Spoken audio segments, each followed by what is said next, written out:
conflito social, que envolve duas ou algumas pessoas, né, é que o CPC foi forjado, né, não só esse CPC novo de 2015, mas todos os demais CPCs brasileiros. Ou seja, são legislações que tratam de processos individuais. Quando a gente fala em processo coletivo, já há que se apontar outros paradigmas, outros parâmetros, outros princípios. É um outro mundo, na verdade. Porque é um mundo de conflitos meta ou transindividuais. Para esclarecer já de começo isso, né? Quando eu falo em processo coletivo, eu falo em ação coletiva. Quando eu falo em ação coletiva, eu falo em sistema de legitimação ativa diferenciada. A lei brasileira, a Constituição Federal Brasileira, legitimam algumas instituições para ajuizar essas ações diferentes, né? Eu falo em objetos de tutela diferenciados, que vamos ver na sequência, basicamente são os direitos meta-individuais, ou seja, coletivos, difusos, individuais homogêneos, e eu falo num sistema de coisa julgada ao nível erga omnes, ou seja, caso procedente uma sentença em ação coletiva, há uma tendência de a decisão ter eficácia oponível para todo mundo, ou seja, o tal do efeito erga omnes. Ou seja, muito diferente do que acontece com a ação individual, que gera um processo individual, cujo resultado final, pró ou contra o autor, vai incidir entre as partes, e só entre elas, em princípio, autor e réu, ou autores e réus, né, com eficácia intrapartes, e não erga omnes, sempre dizendo respeito a direitos individuais puros, ou seja, direitos subjetivos que podem ser titularizados por pessoas consideradas em si próprias, o que não acontece com os direitos difusos ou coletivos, que são de todos, sem exclusão muitas vezes. Então, para um panorama geral, inicial de conversa entre nós, dá para deixar bem claro, me parece, a diferenciação, né, entre o mundo do processo individual, regido pelo CPC, né, e o mundo dos processos coletivos, regido no Brasil por uma série de legislações extravagantes que formam uma espécie de microsistema. Antes de falar do microsistema, há que se falar, claro, numa base constitucional, né? Quando a gente fala em ação coletiva, em processo coletivo, a primeira noção, a primeira base fundamental que vem à cabeça é o direito de ação garantido pela Constituição Federal, artigo 5º e 35. Né? A lei não afastará do judiciário a apreciação de lesão ou ameaça a direitos. Quais direitos são tuteláveis por via da famosa e histórica e universal ação judicial? Não só direitos individuais, tradicionais, clássicos, mas também direitos coletivos, difusos, e também no Brasil, já há alguns anos, os chamados individuais homogêneos. Então, eu queria chamar a atenção de vocês também para essa guinada paradigmática que a Constituição Federal de 88 deu, no que diz respeito à ampliação da tutela jurisdicional, não só para direitos individuais, mas também para os chamados direitos coletivos amplo senso. Ainda, apesar da cláusula constitucional garantia a ação, há que se mencionar rapidamente os empecilhos que são de longa data conhecidos e estudados não só no Brasil, mas no mundo afora, antes na Itália, sobretudo, enfim. Há uma obra clássica do Mauro Capelletti, dos anos 70, o italiano que estudou como ninguém, grande qualidade, enfim, o fenômeno do processo de justiça, as dificuldades, empecilhos estruturais, econômicos, técnicos e políticos, para as pessoas acessarem a justiça. Então, a pergunta que eu faço sempre, a gente tem que se fazer é, será que no Brasil se garante efetivamente, eficazmente o acesso à justiça? Alguém pode responder, não, Elton, mas nós temos aí um sistema constitucional que garante a ação, que garante as partes que não têm condições de pagar um advogado, um defensor público, um advogado ativo, enfim. Então, em termos gerais, genéricos, há que se afirmar, diriam alguns, né, que nós temos, sim, garantia de ação efetiva. Só que a gente sabe que do princípio constitucional à realidade dura e crua, né, do foro, vai um longo caminho, uma longa distância. A gente sabe que as pessoas raramente têm acesso à justiça qualificado, né, em quantidade e em qualidade suficientes para dar valor mesmo a essa garantia constitucional. Por uma série de problemas, estão definidos aí, estruturais, econômicos, técnicos, políticos, que faz com que as pessoas pouco vão à justiça, ou vão à justiça com uma diminuição qualitativa bastante visível, né? Daí a chamada percepção da insuficiência do modelo de tutela jurisdicional individual. Por quê? Porque aposta na possibilidade de quem se afirma dono do direito, titular do direito, contratar um advogado ou ter um representante judicial, enfim, para ingressar com uma ação individual. A gente sabe que no Brasil, pouca gente ainda tem essa condição, né, de pessoalmente comparecer à justiça para ajuizar uma ação individual. Repito, ainda que existam estruturas institucionais, enfim, tendentes a viabilizar um acesso à justiça. Além desse problema cultural, econômico, enfim, que impede, obstaculiza o acesso à justiça, há que se mencionar também essa, entre aspas, descoberta dos novos direitos, referentemente a direitos difusos, coletivos e individuais homogêneos. Ou seja, desde que o mundo é mundo, a gente se conhece como sociedade, há que se apontar a existência de interesses meta-individuais ou plurindividuais. Então, desde que o homem começou a conviver em sociedade, a gente pode, evidentemente, até intuir, né, sempre existiram direitos ou pretensões meta-individuais ou plurais, ou seja, não referentes a ninguém com exclusividade. Daí a se falar, né, em descoberta dos novos direitos. Pegar um exemplo básico, fundamental, meio ambiente. De quem é o meio ambiente? Resposta, bom, é de todo mundo, sem exclusão alguma. Ninguém pode ser adonado ao meio ambiente, ninguém pode afirmar que é titular do direito ao meio ambiente individualmente considerado, porque o meio ambiente é uma garantia constitucional, é um direito constitucional de todos. Aí um típico exemplo, né, de um direito transindividual, natureza difusa, que até poucos anos atrás no Brasil, poucas décadas atrás, não tinha qualquer tipo de tutela jurisdicional.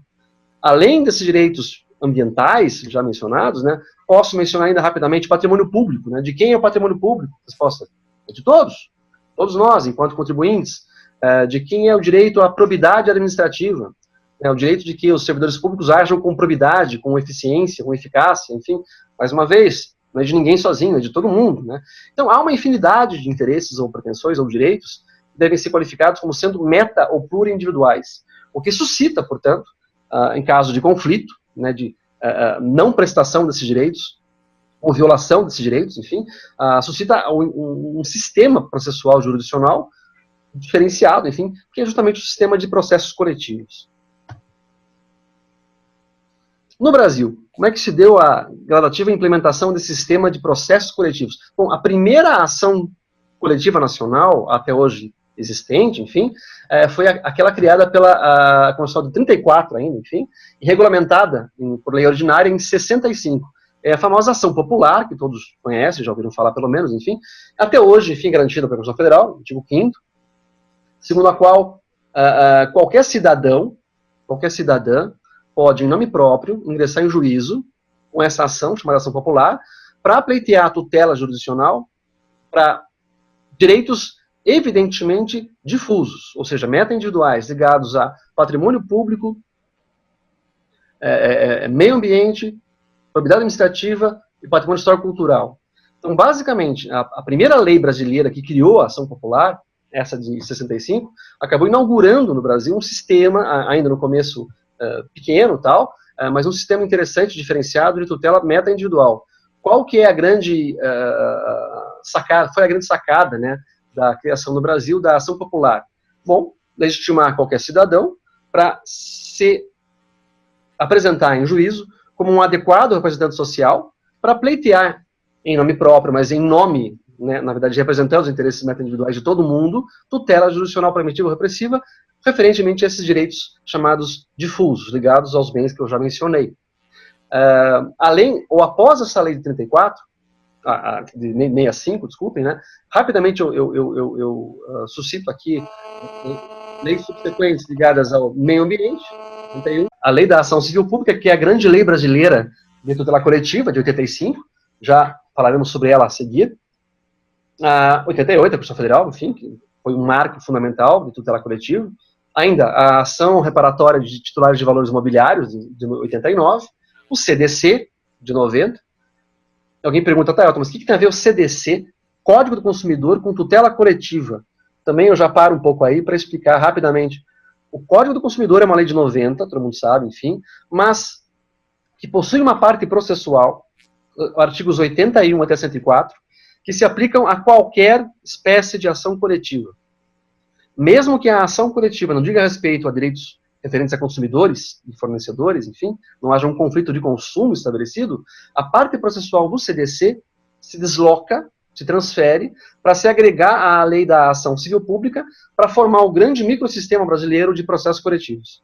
Então, já deixo consignado aqui que o CDC de 90 é um marco, não só porque tutelou o consumidor, estabeleceu um parâmetro absolutamente novo, com respeito a tutela de consumidores, mas porque também ampliou o sistema da ação civil pública, que era de 85, ampliando o sistema, qualificando esse sistema e criando, por exemplo, a chamada ação coletiva de tutela individual homogênea, da qual já falaremos na sequência.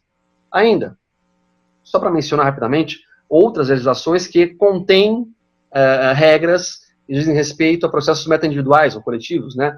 A lei orgânica do Ministério Público dos Estados e da União, a ação de improbidade de 92, a lei 8429 de 92, que é uma grande lei, enfim, que tem uma grande ação coletiva, que é a ação de improbidade, já esclarecendo. Por que a ação de improbidade é uma ação coletiva?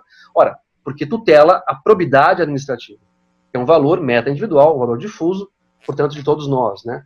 Na sequência, a lei antitruste, 94, da cidade, estatuto do torcedor, do idoso, Lei Maria da Penha. Então, eu fiz questão apenas de arrolar algumas leis extravagantes que compõem o chamado microsistema brasileiro de processos coletivos. Veja uma dificuldade que a gente tem, não só para ensinar, né, mas para fazer os operadores do sistema, juízes, tribunais, advogados, entenderem, enfim, a existência de um microsistema próprio de processos coletivos.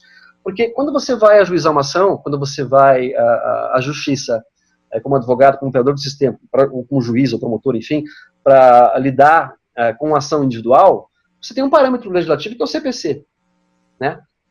Como ajuizar a ação, quem pode ajuizar, como é que você vai dar o procedimento, a coisa julgada, os recursos, a execução, tutela cautelar, enfim, o grande parâmetro é o CPC. Agora, o problema é, quando eu tenho uma ação coletiva, qual é o meu parâmetro legislativo? Esse é o problema.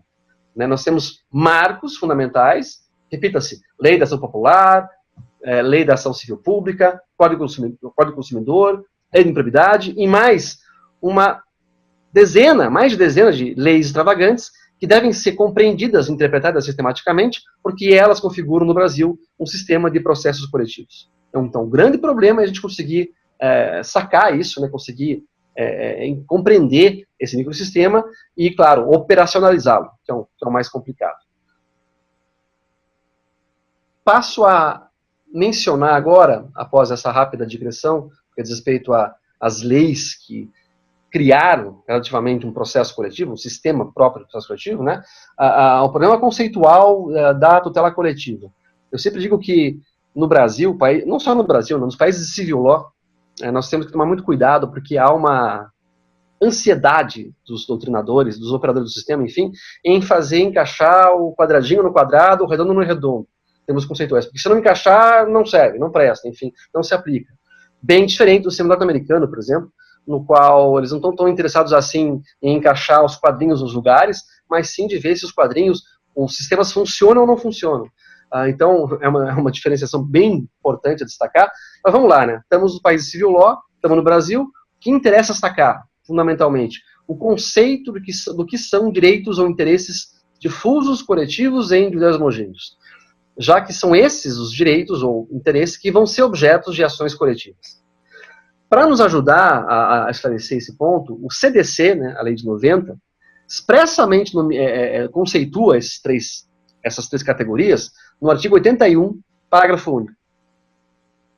No primeiro inciso desse artigo 81, parágrafo único, se tem lá que direitos difusos são aqueles transindividuais, indivisíveis, e de que são titulares pessoas indeterminadas ligadas por circunstâncias de fato.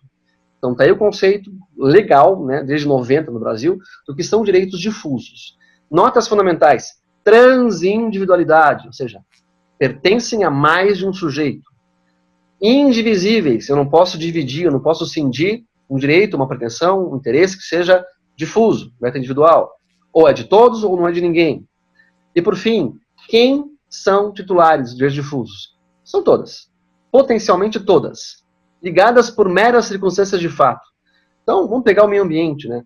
O meio ambiente é de todos? É claro, é de todos. Mas, eventualmente, por um cataclismo ambiental, como esse que aconteceu agora em Brumadinho, recentemente, né? Lá no Rio Doce, há 3 anos atrás, em Mariana, né? Claro que houve uma afetação gigantesca de muita gente, né? Potencialmente todo mundo, enfim, que tem direito ao meio ambiente, mas especificamente pessoas indeterminadas, indetermináveis, que por questões fáticas, por circunstâncias, questões circunstanciais de fato, né, acabaram sendo mais efetivamente lesados, até mesmo em questões morais ou patrimoniais do que outras. Então essa é uma ideia fundamental, conceitual, que o CDC tentou fazer emplacar, né, no que diz respeito à qualificação de direitos ou interesses difusos. Em relação aos coletivos, né, também conceituados no CDC, 81, inciso 2º, interesses também, ou direitos transindividuais, tais como os difusos, indivisíveis, também tais como os difusos, só que agora, de que são titulares grupos, categorias ou classes de pessoas ligadas entre si, ou com a parte contrária para uma relação jurídica base. Então, qual que é basicamente a diferença entre direito difuso e coletivo? Difusos são de todos, sem exclusão. Coletivos pertencem a pessoas que constituem grupos, classes ou categorias, ligadas entre si, ou com a parte contrária por relações jurídicas básicas, né?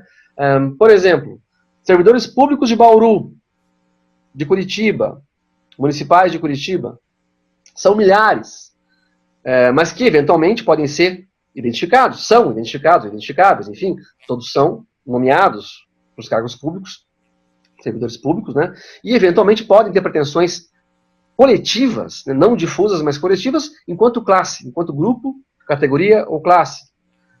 Pegamos lá outros exemplos fundamentais, a associação de pais e mestres de um colégio, ou de uma escola, ou de uma instituição de ensino, enfim, são pessoas determinadas ou determináveis, podem ser centenas, milhares ou milhões até, mas desde que você consiga enquadrar um interesse meta-individual ligado a um grupo efetivo, classe ou categoria, eu já consigo fazer a distinção entre o que é um direito difuso, que é de todos, ou um direito coletivo que pertence ao grupo enquanto grupo. Isso é fundamental. Tá, então, esses dois conceitos, né, são fundamentais, na medida em que, a partir deles, é que a gente pode ajuizar ações, sustentar ações na esfera meta-individual ou transindividual. E, por fim, um outro conceito fundamental também, que veio do CDC em 90, direitos ou interesses individuais homogêneos. Diz lá o Código do Consumidor, são interesses ou direitos individuais homogêneos, assim os entendidos, os decorrentes de origem comum. É um conceito bastante enigmático, bastante singelo, né? Deixa muita coisa no ar, é verdade, mas qual que é a ideia fundamental? Qual foi a grande sacada do legislador, lá em 90, quando, entre aspas, né, os juristas que bolaram o anteprojeto, que virou projeto de lei, que foi aprovado no Parlamento Brasileiro, né? Nelson Nery Júnior, Ada Grinover, Kazu Watanabe, enfim, grandes juristas de São Paulo, basicamente, que acabaram criando um sistema fundamental de tutela coletiva. Qual foi a ideia? Importar, nos anos 90, dos Estados Unidos, o sistema de Class Action for Damages. Tá? Ou seja, é uma espécie muito singela, muito importante, nós não tínhamos até 90, basicamente, que é um modelo de tutela de classes, não de direitos coletivos, mas sim de pessoas ligadas, eventualmente, por uma origem comum de um dano ou uma ameaça de lesão. Vou pegar um exemplo, bastante fácil de entender. Cai um avião da TAM, 200 pessoas a bordo morrem. Eu tenho 200 famílias sucessoras com direitos indenizatórios, morais ou patrimoniais de sucessão, né? De condenar lá, de pretender condenação da Gol, da TAM, da Airbus, das seguradoras, enfim, a pagar danos morais ou materiais, sem dúvida. Então, essas 200 famílias, cada uma das famílias pode contratar um advogado, uma advogada, e ingressar em juízo, claro, com uma ação individual. Sistema tradicional do CPC, ação individual. Cada um por si, né, se auto-representa em juízo com um advogado, uma advogada, e tenta, né, a tutela condenatória. Ou, aí vem a sacada do CDC em 90, essas pessoas, esses sucessores, se quiserem, criando uma associação civil, vamos supor, né, por exemplo, uma associação das famílias das vítimas do voo TAM número tal. Criam uma entidade associativa, para quê? Para, em nome da associação civil criada por elas, ingressar com uma única e mesma ação coletiva daí, para pretender o quê? A condenação dos réus a pagar danos individuais, patrimoniais ou morais, que vierem a ser liquidados e executados em procedimentos individualizados posteriores à fase de cognição. Essa, basicamente, é a grande fórmula inventada em 90 no CDC brasileiro, da chamada tutela de direitos individuais homogêneos. É uma ação de vítimas ou sucessoras que visa a obtenção de tutelas condenatórias inicialmente genéricas, que vão imputar aos réus, enfim, a responsabilidade civil para pagamento de eventuais danos, indenizações, que vierem a ser apuradas em procedimentos de liquidação e execução posteriores. Então, essa, basicamente, foi, né, e ainda é a ideia de tutela coletiva, ou seja, direitos individuais homogêneos tutelados via ações coletivas. De modo que, para sintetizar essa parte inicial, nós temos, portanto, duas espécies de ações coletivas, amplo senso. As ações coletivas que têm direitos meta-individuais amplo senso, sejam eles difusos ou coletivos, e as ações coletivas que tratam especificamente de tutelas individuais homogêneas, as chamadas class actions brasileiras. Isso é importante destacar, desde o começo, porque em relação a essas duas espécies de ações, grandes espécies de ações, nós temos sistemas diferenciados de legitimação ativa, de procedimento jurisdicional e de execução, liquidação e execução. Então, para tentar entender essa dicotomia, né, é que eu passo a enquadrar, passo a tentar depurar um pouco mais, enfim, o conceito do que são direitos ou interesses individuais homogêneos. Por quê? Porque há duas correntes no Brasil que tentam explicar do que se tratariam, né, esses direitos meta-individuais ou individuais homogêneos, dizendo, né? Uma materialista ou substancialista e a outra instrumentalista, eu já detecto aqui. Né? Qual que é a ideia dos substancialistas? Que o Supremo Tribunal Federal já, inclusive, endossou. Né? Para essa teoria, enfim, direitos individuais homogêneos seriam ontologicamente transindividuais, uma verdadeira subcategoria dos direitos difusos ou coletivos. Seria, portanto, um tertium genus, os direitos individuais homogêneos, dos difusos e coletivos. Já os instrumentalistas concebem uma lógica processual em relação ao conceito do que são direitos individuais homogêneos. Para essa corrente doutrinária e também jurisprudencial, já no Supremo, no STJ, não existem direitos individuais homogêneos fora do processo. Eles só existem no processo e para o processo, e não fora do processo. Tanto é que alguns autores, como Kazuo Watanabe, enfim, sedimentaram o entendimento de que esses direitos individuais homogêneos são direitos acidentalmente coletivos, ou seja, eles não são coletivos, eles são individuais, mas que são tratados como se fossem coletivos só para viabilizar uma demanda coletiva que os envolva, que os tutele.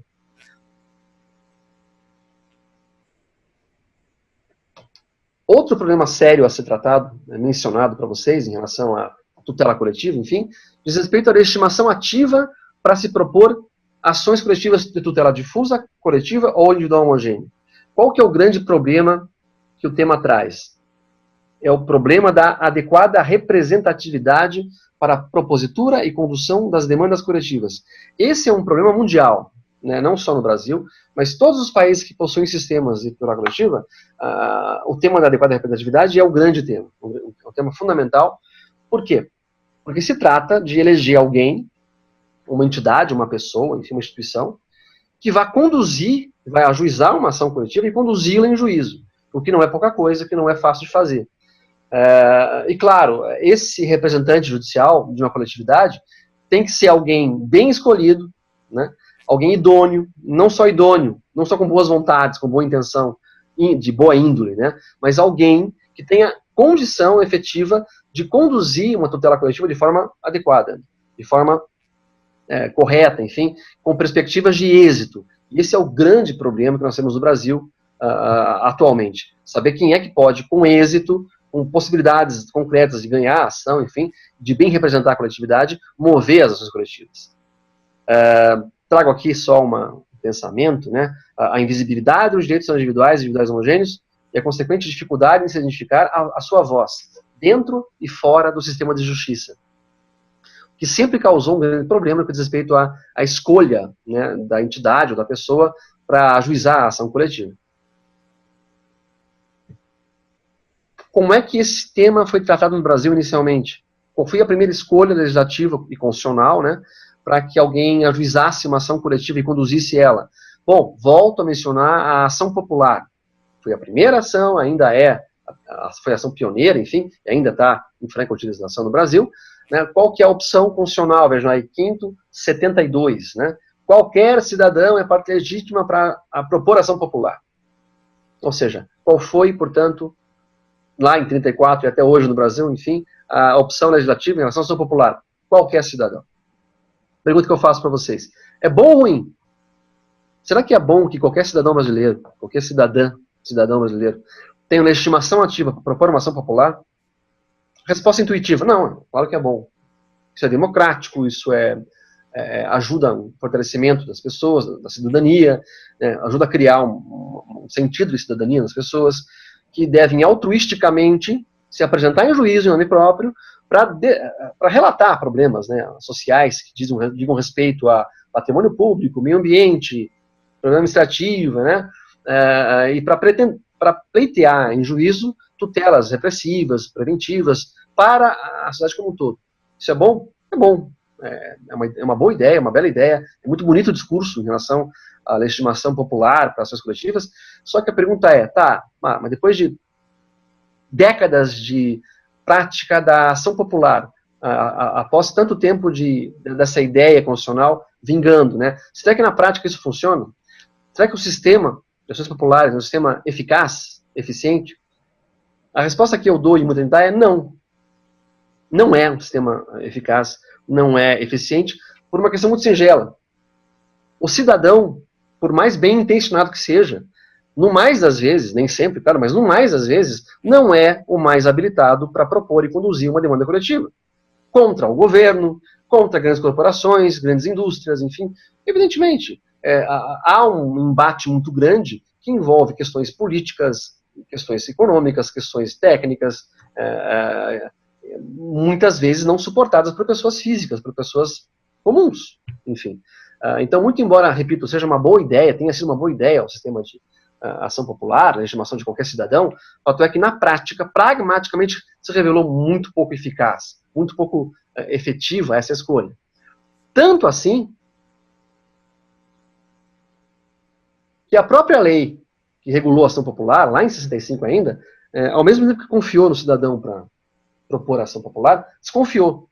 Vejam lá comigo o artigo 18, até hoje em vigor, né? Então, a sentença de uma ação popular terá eficácia de coisa julgada por idiom erga omnes, em caso de procedência, vejam a parte final, exceto no caso de improcedência, por deficiência de prova, porque nesse caso, qualquer cidadão poderá intentar outra ação com idêntico fundamento, valendo-se de nova prova. Ora, por que nisso eu vejo uma confiança e uma desconfiança do cidadão? Ora, diz a lei, né, nas entrelinhas, se um cidadão qualquer, enquanto autor popular, ganhar a ação, ótimo, beleza. Não me interessa quem tenha sido ele. Mas o fato é que se ele ganhou a ação, é porque conduziu bem a tutela coletiva e conseguiu a vitória, que vai reverter em proveito social. Agora, se o cidadão, a cidadã, que propôs a ação popular, perder, conduzir a improcedência, por falta de provas ou deficiência probatória, é porque houve negligência. Quando menos negligência. Ou má fé, ou colusão, às vezes com o réu, os réus, ou, no mínimo, inidoneidade, incompetência, negligência. E é por isso que se inventou, lá nos anos 60 ainda, o sistema de coisa julgada erga omnes, somente em caso de procedência. Por quê? Se a sentença for de improcedência numa ação popular, não haverá formação de coisa julgada material, ou, como dizem alguns, né, haverá coisa julgada material segundo um eventum probationis, ou seja, segundo a prova dos autos. Não inviabilizando que uma nova ação popular, ou uma mesma petição inicial, enfim, seja reproposta, desde que motivada por novas provas. Pelo mesmo cidadão ou por qualquer outro cidadão que compareça em juízo, enfim. Então, esse foi um modelo formulado, né, nos anos 60 ainda, pela Lei 4717, 65, e que não foi repetido, vejam vocês, 20 anos mais tarde, em 85, por ocasião do Código do Consumidor. Por quê? Disse a vocês agora há pouco, enfim, que a lei da ação civil pública seja talvez a grande lei brasileira, né, que sustenta o sistema de processos coletivos. Por quê? Porque nos anos 80, 85, 20 anos depois da ação popular, estabeleceu um rol de legitimados ativos para propor a ação civil pública. Vejam vocês lá, artigo 5º. Quem pode propor ação civil pública? Ministério Público, Defensoria Pública, União, Estado, Distrito Federal, municípios, autarquias, empresas públicas e associações civis, desde que tenham 1 ano de pré-existência e tenham um estatuto compatível com a finalidade, com o objeto da ação coletiva. Reparem que nessa relação de legitimados para ação civil pública falta alguém, né? O cidadão. Os cidadãos não foram legitimados nos anos 80 para propor ação civil pública. E por que não? Porque o legislador, 20 anos depois do modelo da ação popular funcionando, concluiu que não era a melhor escolha, né, nomear os cidadãos como legitimados ativos para propositura e condução de uma ação popular, ou de uma ação coletiva, como é a ação civil pública também. Resultado, houve uma guinada paradigmática nos anos 80, 85, por força da lei da ação civil pública, estabelecendo uma legitimação ativa institucional, reparem, instituições públicas e privadas, né, MP, Defensoria, Procuradorias estaduais, federais, enfim, advocacia pública, né, autárquica, né, ou mesmo instituições privadas, sindicatos, associações civis, ou seja, houve uma guinada para que a legitimação ativa viesse a se transformar numa legitimação institucional e não mais de cidadãos, não mais individual. Isso foi bom? Isso significou o que para o Brasil, né? Vendo hoje o modelo estabelecido nos anos 80. Então, sem dúvida alguma, foi um passo importante dado pela legislação brasileira para tentar qualificar, não só quantificar mais, né, mas qualificar mais o sistema de ações coletivas do Brasil. Então, passamos a ter, nos anos 80, além da ação popular, também a lei, a chamada ação civil pública, que fundamentalmente se difere da ação popular, porque por via da ação civil pública é possível, ao mesmo tempo, se pleitear tutela de direitos difusos, coletivos e ou também individuais homogêneos. Então, essa é a grande força da chamada ação civil pública. O sistema da ação civil pública permite, repito, tutela de qualquer direito ou interesse meta-individual, difuso ou coletivo, assim como também direitos individuais homogêneos. O que não permite a ação popular, o que não permite a ação de improbidade, por exemplo. Essas ações só tutelam direitos difusos. A ação civil pública pode tutelar qualquer direito difuso, coletivo ou individual homogêneo. Por isso é que se explica o porquê da versatilidade da ação civil pública. E não é à toa, enfim, que essa certamente é ela, a ação civil pública, a ação mais usada no foro pelas entidades legitimadas. MP, por exemplo, né, é o grande proponente de ações civis públicas, justamente porque vê nelas um instrumento de trabalho bastante flexível, bastante versátil.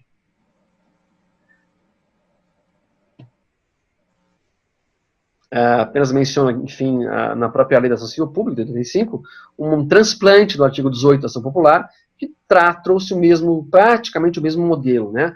Numa ação civil pública, se a sentença for de procedência, a eficácia é erga omnes.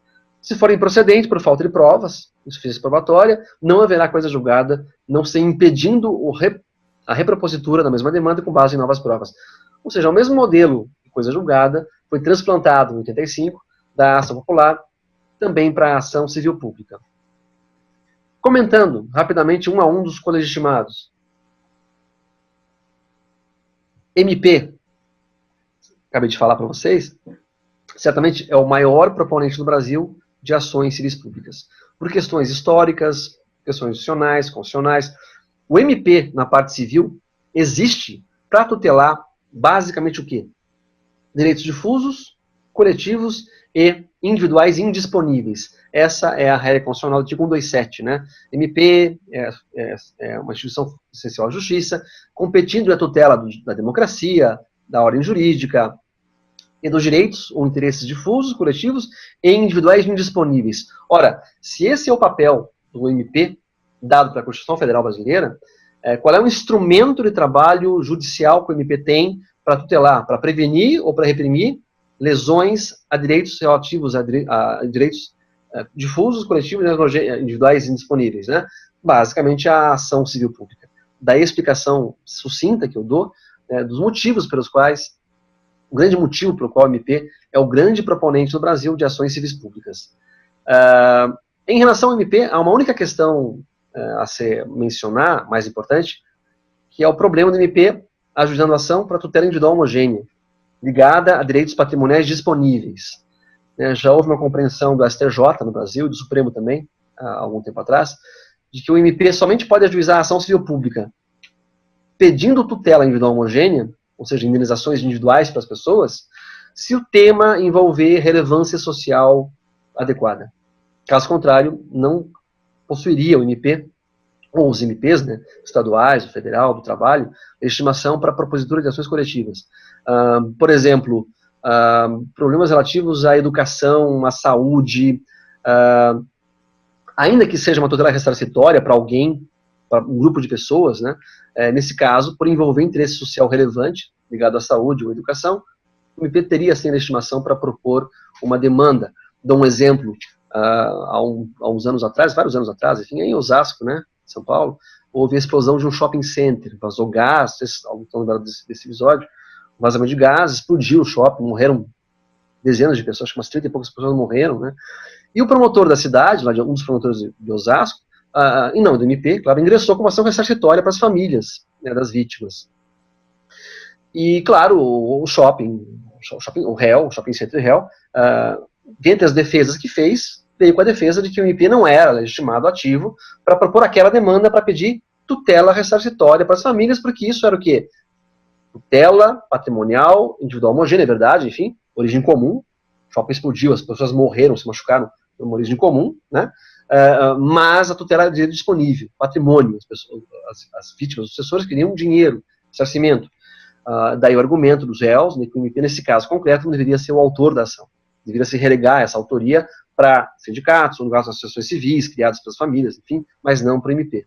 A questão subiu até o STJ, nesse caso concreto, né, e disse o STJ, nesse caso, a repercussão social que houve do caso, não só para a repercussão, mas pelo interesse coletivo gerado, enfim, pelo episódio, por essa explosão, fez com que casuisticamente se entendesse correta a legislação ativa do MP para ajuizar essa ação civil pública.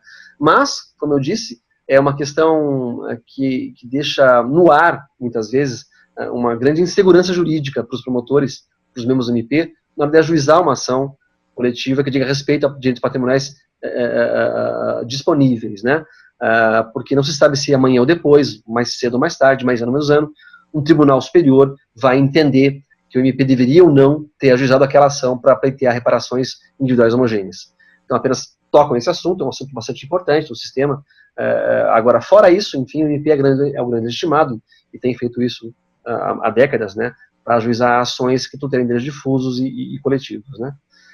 Ainda, referentemente à Defensoria Pública, é uma instituição importantíssima no Brasil, não há dúvida em relação a isso.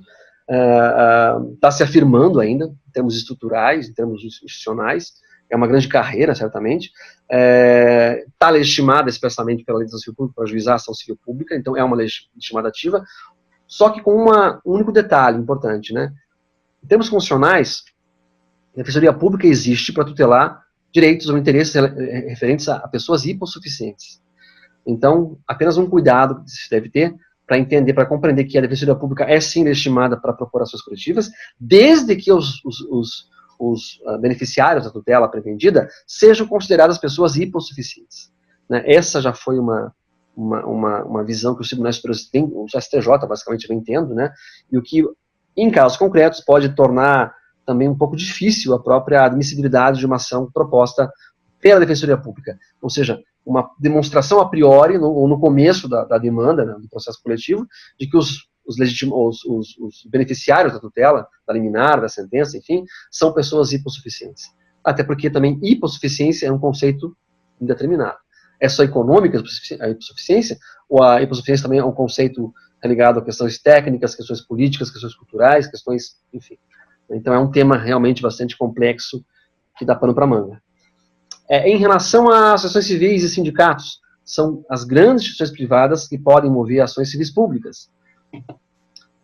Não há dúvida alguma de que a Lei de 85 da ação civil pública deu um grande passo, né, na tentativa de reconstrução no Brasil de entidades associativas que foram desmontadas pelos 30 anos de ditadura militar no Brasil, enfim. Mas é claro que nós temos muito que avançar aí no Brasil no que diz respeito à quantidade e qualidade de entidades associativas. Estamos num processo, né, de redemocratização ainda, me parece. Há boas instituições privadas já criadas, associações civis e sindicatos, que se propõem a tutelas coletivas, metas individuais, difusas e homogêneas, mas ainda temos muito a evoluir. Né? No que diz respeito especificamente à diferenciação entre ações propostas por associações civis e por sindicatos, faço uma rápida menção a isso. O próprio Supremo Tribunal Federal recentemente já fez uma distinção entre ações propostas por sindicatos e por associações civis. Tem diferença? Tem. Segundo o Supremo Tribunal Federal, tem. Por quê?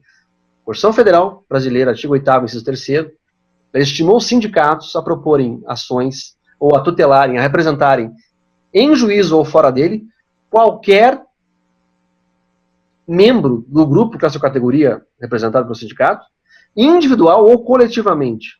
Ou seja, os sindicatos têm amplíssima legitimação constitucional para promover ações ou individuais ou coletivas para alguns ou todos os seus sindicalizados. Então dá para sacar que é enorme, que é incomensurável, né, a legitimação ativa dos sindicatos para ações coletivas. O que não acontece com associações civis. As associações civis não têm o mesmo status constitucional dos sindicatos, podendo elas representarem os seus associados, na medida em que cada um deles autorize a ação coletiva e dê procurações à associação para que ingresse com um rol de representados, já na petição inicial, para destacar, já no início do processo, quem são os associados que, em caso de vitória, em caso de procedência, serão beneficiários da tutela pretendida. Então, se eu tentei conseguir ser claro aqui, na verdade, né, a diferenciação fundamental entre sindicato e associação é sindicato, os advogados dos sindicatos, enfim, podem propor ações em nome do sindicato, sem precisar de autorização de sindicalizado, sem precisar juntar rol de nominados, de quem são os filiados que vão ser beneficiários de cada procedimento, não precisa nada disso. Ao final, dando certo a ação, qualquer sindicalizado, há uma discussão, inclusive, de que mesmo pessoas não sindicalizadas, não ligadas ao sindicato, mas que se enquadrem na categoria do sindicato, um membro do grupo com essa categoria, metalúrgicos do ABC, por exemplo, né, mesmo não sindicalizados, vão poder executar a tutela individual homogênea. O que não acontece com a associação civil. Se você é advogado da associação civil e quer ajuizar uma ação coletiva, precisa de autorização assemblear dos associados e juntar com a inicial o rol de substituídos, que são só esses que, segundo o Supremo Tribunal Federal recentemente, poderão executar, liquidar e executar uma eventual sentença condenatória. Então, faço esse adendo, porque me parece bastante importante. Ainda antes de pular, faço uma menção especial ao artigo 2º-A da Lei de 97, que basicamente diz o que eu acabei de dizer. Diz, né, a associação civil precisa, na petição inicial, juntar com a petição inicial a autorização assemblear dos seus associados e a lista de representados, né, ou substituídos. Em relação à pessoa de direito público, a União, Estados, municípios, autarquias, é interessante, elas são legitimadas, claro, a processos coletivos, a ajuizá-los, né, e por vezes o fazem, sem dúvida. Peguemos o exemplo aí de ações de improbidade administrativa, ou mesmo ações civis públicas, não são incomuns as hipóteses nas quais a advocacia pública da União, Estados, municípios, ingressam em juízo com ações coletivas. Mas, há que se destacar que normalmente, ou muitas vezes pelo menos, a gente sabe disso, né, o poder público é réu em ação coletiva, não o autor da ação coletiva. É interessante. Então, não são raras as hipóteses nas quais a União, Estados, municípios são demandadas em ações coletivas, não demandantes. Né? Por isso, inclusive, é que eu já faço uma rápida remissão, tanto a lei da ação popular como a lei da ação civil pública e a lei da improbidade administrativa, dizem o seguinte: toda vez que a pessoa de direito público não for a autora de uma ação coletiva, mas for colocada no polo passivo da ação coletiva, pode haver, por parte do gestor público, do representante legal da pessoa jurídica, judicial dela, enfim, uma opção por não contestar a ação, ou até mais do que isso, concordar com a tese do autor e migrar para o polo ativo da ação. Isso é interessante. Para demonstrar justamente o quê? Que o poder público, muitas vezes, muito embora possa vir a ser qualificado como réu numa demanda coletiva, tem ou pode ter interesse em ajudar o autor coletivo a vencer, a obter uma tutela condenatória, ou preventiva, enfim, e isso fica muito claro, enfim, nos regimes da ação popular, civil pública de improbidade, quando se estabelece a possibilidade, né, da não contestação e da migração do poder público, se não for o autor originário, para o polo ativo da demanda coletiva. E também, por fim, né, isso é bastante interessante e fundamental no Brasil, a estimação de entidades despersonalizadas, PROCONs, comissões parlamentares, direitos humanos, enfim, há uma longa tradição no Brasil já de o judiciário permitir que entidades que não são pessoas jurídicas, nem públicas nem privadas, sejam autorizadas a processar, a ajuizar e conduzir ações coletivas. Exemplo, PROCONs. Os PROCONs não têm, né, não são pessoas jurídicas, né? São órgãos do poder público, muito ligados ao executivo, estadual, federal, municipal. Mas ainda assim eles podem, são admitidos em juízo em nome próprio para tutelas coletivas referentes às finalidades adicionais deles, né? A mesma coisa, comissões parlamentares de inquérito. Eu destaco um exemplo antigo já, me lembro que numa oportunidade, a Comissão de Direitos Humanos da Assembleia Legislativa do Rio Grande do Sul, não foi nem a Assembleia Legislativa, foi uma comissão da Assembleia que ingressou com uma ação civil pública para pedir tutela referida a direitos humanos, né? E esse caso, enfim, bastante comentado e tal, e o próprio Supremo, o STJ, pacificou a ideia de que comissão parlamentar pode sim, embora não seja pessoa jurídica, pode ingressar com uma ação coletiva, desde que demonstre que a finalidade da ação diz respeito às suas finalidades adicionais.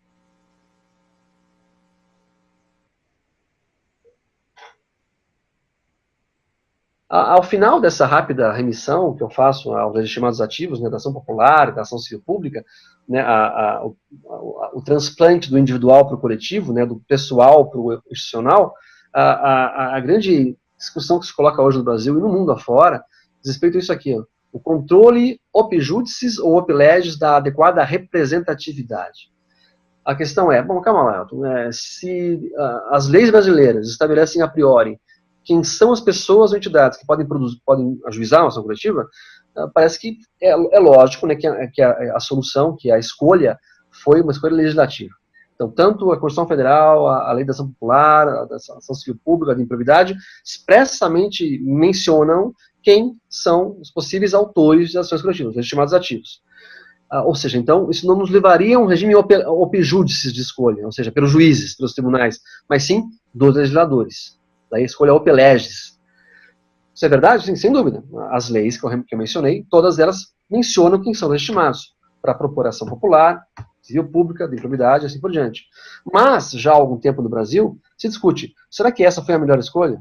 Será que os juízes e tribunais brasileiros não podem, no caso concreto da expressão op judicis, né, por opção judicial, por uma análise jurisdicional no caso concreto, analisar e adequar ou readequar essa estimação ativa para todas as espécies de ações coletivas, é uma discussão, repito, antiga e ainda fundamental. Muita gente acha, e eu me enquadro nesse grupo, enfim, de que já passou o tempo no Brasil de o judiciário controlar, sim, concretamente, em cada caso, em cada ação coletiva, quem é o adequado representante judicial. Mesmo em relação ao Ministério Público. Eu sou promotor, sou procurador da República já há 22 anos, e sou forçado hoje a dizer o seguinte: foi-se o tempo já em que um promotor, uma promotora, só por ser do Ministério Público, né, por poder propor uma ação em nome do Ministério Público Estadual, Federal, por exemplo, transformar isso numa presunção de adequada representatividade social. A gente sabe que não funciona assim, né? Ou seja, quer dizer então que um promotor, uma promotora, depois de uma boa noite de sono, né, acorda de manhã com uma ideia genial, hoje eu vou propor uma ação civil pública que vai salvar o bairro, o município, o mundo, ou vai destruir, enfim, e ajuiza essa ação sem consultar ninguém, sem instaurar um inquérito civil prévio, sem ouvir a comunidade interessada, a beneficiária de eventual tutela, ou seja, não ouvir ninguém e dá na telha de propor uma ação civil pública, uma ação coletiva, né? Bom, isso acontece? Ainda acontece com bastante frequência no âmbito dos estados, na União ainda, enfim, isso não está certo, ou seja, e é o tema que está enquadrado nesse tema de adequada representatividade. Todas as instituições legitimadas, então, MP, Defensoria Pública, associações civis, sindicatos, na minha opinião, de muita gente, enfim, deve demonstrar, no caso concreto, que é não só formalmente legitimado pelo sistema para ingressar com ação coletiva, mas demonstrar materialmente também que tem compromisso com tutela de grupos, categorias ou classes, demonstrando que previamente ao processo, previamente ao ingresso com ação judicial, ou durante ela, enfim, teve já, né, tem condições de ter contato social relevante para inferir, né, da população representada a voz efetiva, enfim, a vontade, né, do que se pretende com a demanda coletiva. Esse é um assunto, repito, bastante pesquisado, bastante polêmico, eu diria, né, que ronda o sistema de ações coletivas no Brasil. Só para ter um rápido exemplo, alguns tribunais estaduais, eu tenho contato no Paraná aqui, por exemplo, isso acontece, não estão admitindo ações civis públicas quando propostas por ações civis, que apesar de já terem mais de um ano de Constituição, terem um estatuto bonitinho, não demonstrem que já têm experiência na área, ou que, de alguma forma, já estão comprometidas efetivamente com a tutela social suscitada na demanda coletiva. Então, por mais de uma vez, eu vi tribunais, inclusive, agasalhando essa ideia, de que a entidade, a ajuizadora da ação coletiva, deve demonstrar empiricamente que é, não só formalmente, mas substancialmente adequada e representante social do grupo, caso a categoria beneficiária de eventual tutela judicial da ação coletiva. Para fechar também essa parte, né, eu concluo dizendo, né, quais são, portanto, as espécies de demandas coletivas. Disse a vocês, basicamente, duas grandes espécies, né, as ações coletivas de tutela difusa e coletiva, que tutelam direitos meta-individuais amplo senso, exemplo, popular, improbidade, ACP, que tem por características, né, objetos, direitos difusos coletivos, sentença com eficácia erga omnes em caso de procedência, e também uma novidade fundamental em relação a essas ações, né, eventual tutela reparatória conquistada numa ação coletiva, tutela difusa ou coletiva, migra para fundos reparatórios, estaduais, né, ou federal. Então, por exemplo, peguemos o exemplo de Brumadinho agora, lá em Minas, né, eventual ação civil pública ser proposta ainda, lá em Minas, para condenar a Vale do Rio Doce a indenizar centenas de famílias, né, sucessoras ou vítimas daquele evento. Dentre os pedidos dessa ação civil pública ser proposta, podem ser incluídos, né, tutela difusa, coletiva e individual homogênea. Exemplo, pedido de tutela difusa nesse caso, condenação da Vale do Rio Doce a pagar, vamos chutar aí, 20 bilhões de reais pela lesão ambiental efetivada. Peguemos só esse exemplo. Pedido na petição inicial de uma ACP proposta lá em Brumadinho, por conta do centro de Brumadinho, de 20 bilhões de reais por dano ambiental. Pergunta, caso procedente esse pedido, para onde vão os 20 bilhões de reais? Não vai para ninguém individualmente, mas sim para o Fundo de Direitos Difusos, ou Fundo Federal, se a ação corre na Justiça Federal, ou nos estaduais, se a ação tramita na Justiça Estadual. Então, quem inventou essa forma de fundos reparatórios foi a Lei da Ação Civil Pública, artigo 13, faço a remissão aqui, no final. Caso procedente tutela condenatória que envolva uma lesão meta individual, o dinheiro deve migrar para fundos reparatórios estaduais, né, ou federal. Pergunta que eu faço rapidamente, jogo para a turma, né? Essa ideia é boa? Fundos reparatórios foram e são uma boa ideia? Mais uma vez, na teoria sim, eu acho que sim. É muito bacana, uma lesão meta individual, um bem indivisível que foi lesado, o meio ambiente foi lesado, por exemplo. Então, uma condenação pecuniária que vise não a reparar, mas a compensar, né, medidas mitigatórias para compensar a lesão ambiental. Alguém tem que gerir esse dinheiro, tem que administrar esse dinheiro e gastar, né, enfim, com fins consentâneos à lesão. Quem?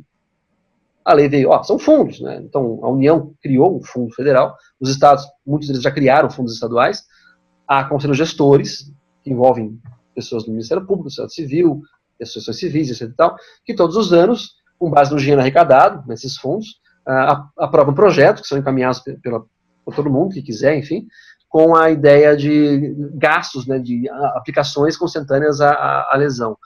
Só que o Brasil, já dizem há muito tempo alguns, né, o Brasil não é para amadores não, né. As boas ideias acabam se perdendo no tempo, em função de questões políticas. Para ser mais claro, o que tem acontecido nos últimos anos com o Fundo Federal de Danos Difusos.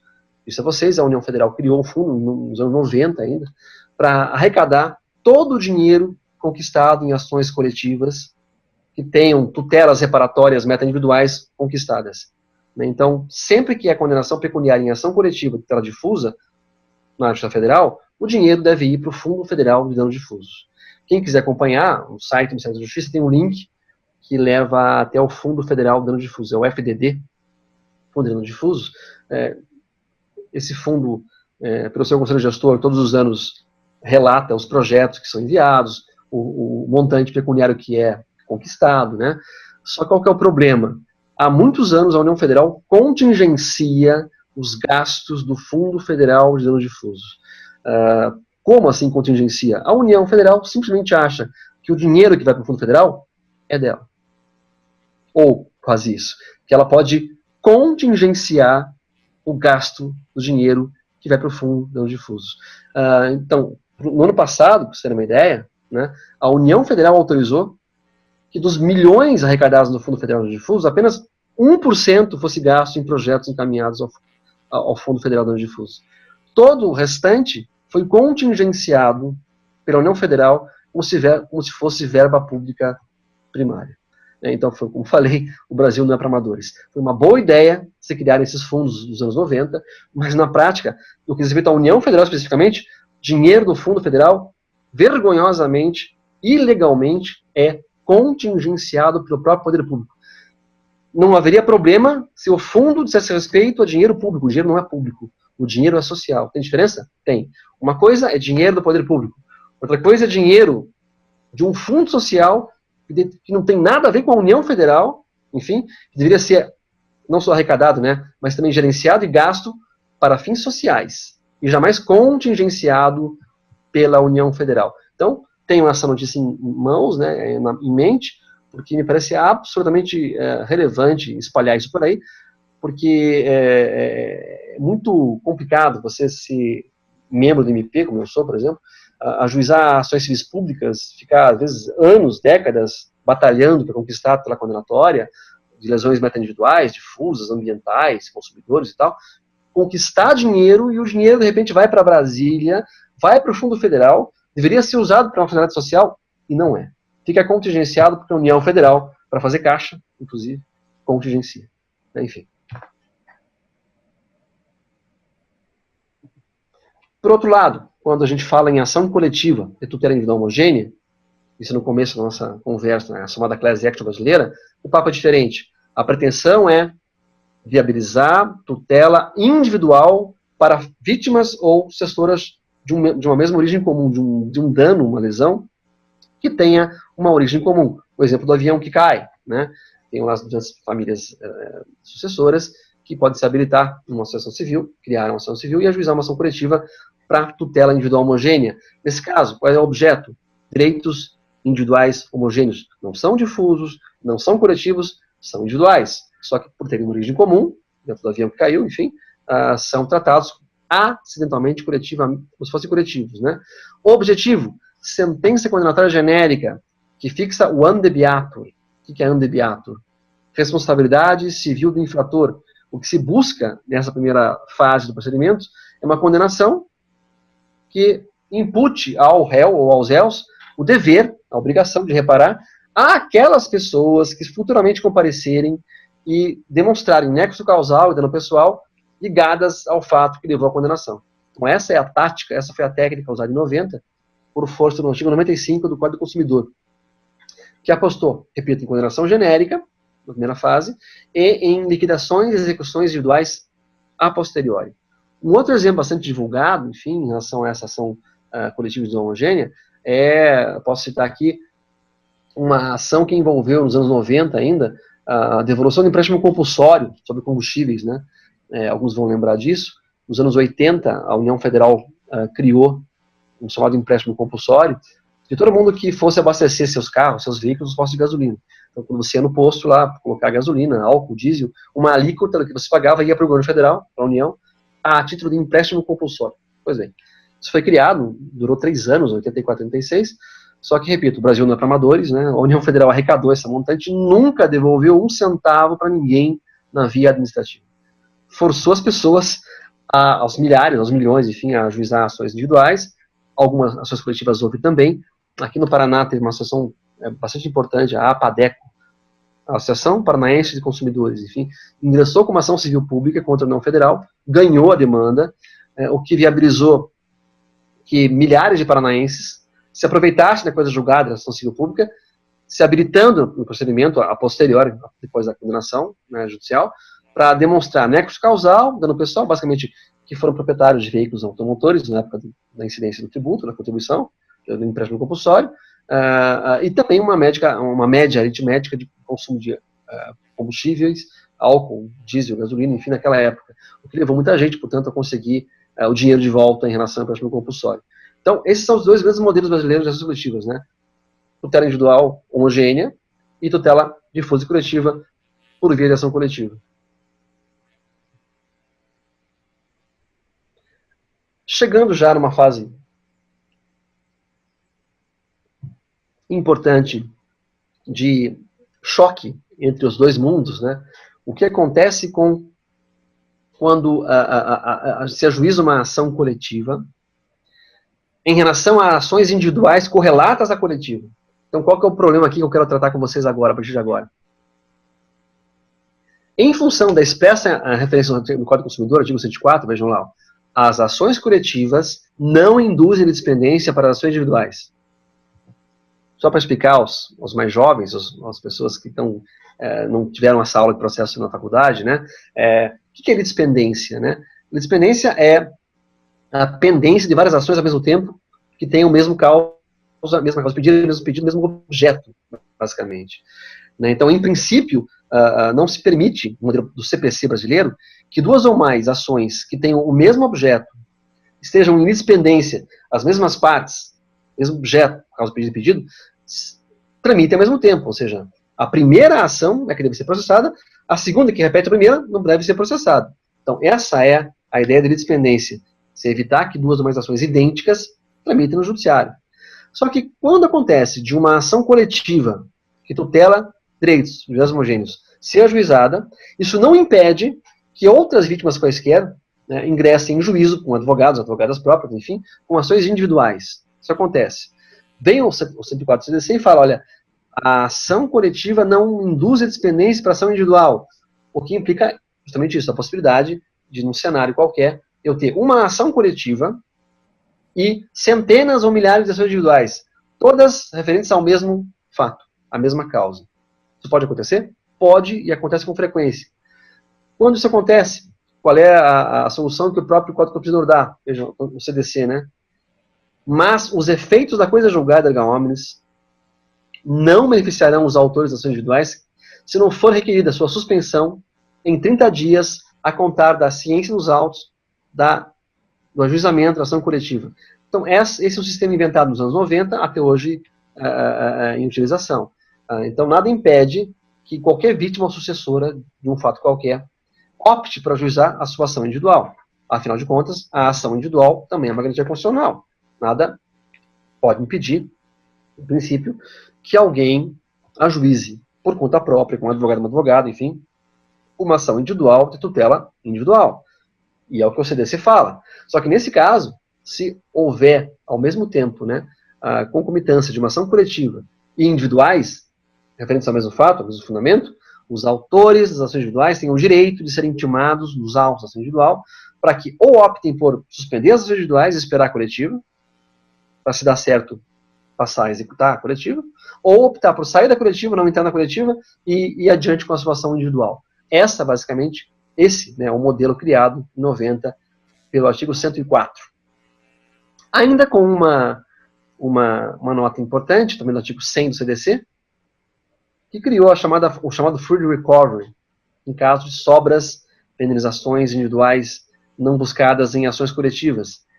Vou tentar explicar com mais calma isso, vejam lá. Decorrido o prazo de 1 ano, sem habilitação de interessados, número compatível com a gravidade do dano, poderão os legitimados à ação coletiva promover a liquidação e execução da indenização devida. Quando, então, o produto dessa sobra vai para o fundo criado pelo artigo 3 da Lei da Ação Civil Pública. Mesmo exemplo que eu dei a vocês agora há pouco, enfim, no empréstimo compulsório aqui no Paraná, no Brasil inteiro, essa ACP, que aqui no Paraná viabilizou a recuperação de dinheiro emprestado pela União Federal e não devolvido pela União Federal. Muita gente não foi à justiça. Muitos consumidores paranaenses que emprestaram dinheiro à União não se habilitaram nos autos da ACP, ganha pela Padeco, para liquidar e executar dinheiro de volta. Resultado, a União Federal, apesar de ter pago, devolvido para muitos paranaenses, por força da ação civil pública, dinheiro, empréstimo compulsório, se completou em relação a milhares ou milhões de paranaenses que não compareceram por vários empecilhos, né, relacionados à acesso à justiça, para liquidar e executar o empréstimo compulsório para si. Então, para evitar isso, para tentar relativizar esse problema, é que o artigo 100 do CDC criou esse sistema. Olha, caso uma ação coletiva dê certo, mas depois de um ano não apareçam no juízo vítimas ou sucessoras em número compatível com o objeto da tutela ou com a gravidade do dano, dá para pedir uma segunda condenação contra o réu originário para que ele não complete indevidamente em relação ao que tem que pagar. Deveria pagar individualmente, passa a ter que pagar coletivamente, porque esse dinheiro não foi buscado pelos titulares dos seus direitos individuais homogêneos lesados, né, vai migrar, ao final das contas, vejam lá, para o fundo, né, federal ou para os fundos estaduais. Então, aí está uma inter-relação interessante entre o sistema de ação civil pública, que está difusa ou coletiva, e o sistema de ação coletiva. Chegando já no final da nossa conversa, enfim, eu apenas arrolo aqui, problemas verificados a partir da prática do modelo criado no Brasil, de ações coletivas, né? Amplíssima fragmentação e dispersão de legislação protetiva. Ao começo da conversa, listei a vocês dezenas de leis federais, enfim, que devem ser compreendidas como fazendo parte, né, do chamado Sistema de Ações Coletivas do Brasil. Também, outro problema, múltiplas ações coletivas sem a devida reunião, por continência e conexão. Também, a gente sabe que no Brasil, o judiciário pouco tem condições, às vezes, de ter adequada informação, ou prestar adequada informação, no que diz respeito à similitude de ações coletivas e individuais. Então, há uma fragmentação muito grande de execuções e ações coletivas e individuais, enfim, que deveriam ser ligadas ao mesmo juízo, reunidas num juízo prevento, né, mas muitas vezes não são. O que causa decisões disparatadas, controvertidas, enfim, e, claro, negam o sistema coletivo. Vejam lá também, reiteração de demandas idênticas, similares contra o poder público, fragmentação da coisa julgada, ainda, os fundos separatórios, né, eu falei para vocês agora há pouco, negligência relativa à tutela específica das obrigações, dos direitos ou dos deveres, né, também, falei a vocês, o problema fundamental do contingenciamento da união das verbas dos fundos separatórios, ainda, insatisfatoriedade da tutela individual homogênea, obstáculos para a acessibilidade da liquidação e execução individual, da sentença condenatória genérica. Disse a vocês agora há pouco, muitos paranaenses não foram à justiça para liquidar e executar a condenação contra a União Federal, porque não souberam da condenação, não tiveram acesso a ela, a adequada informação, ou não quiseram, não tiveram acesso a advogados para liquidar e executar, enfim, problemas inerentes à tutela individual homogênea. E, claro, também problemas em função de alterações legislativas que houve no Brasil, e vinham ocorrendo nos anos 90, basicamente anos 2000, né, alterações impostas por medidas provisórias nos anos 90 e 2000, que acabaram fragmentando, enfim, o sistema de ações coletivas. Faço rapidamente menção, especificamente ao artigo 16 da Lei da Ação Civil Pública, que foi alterado por medida provisória, vejam lá, de 2001,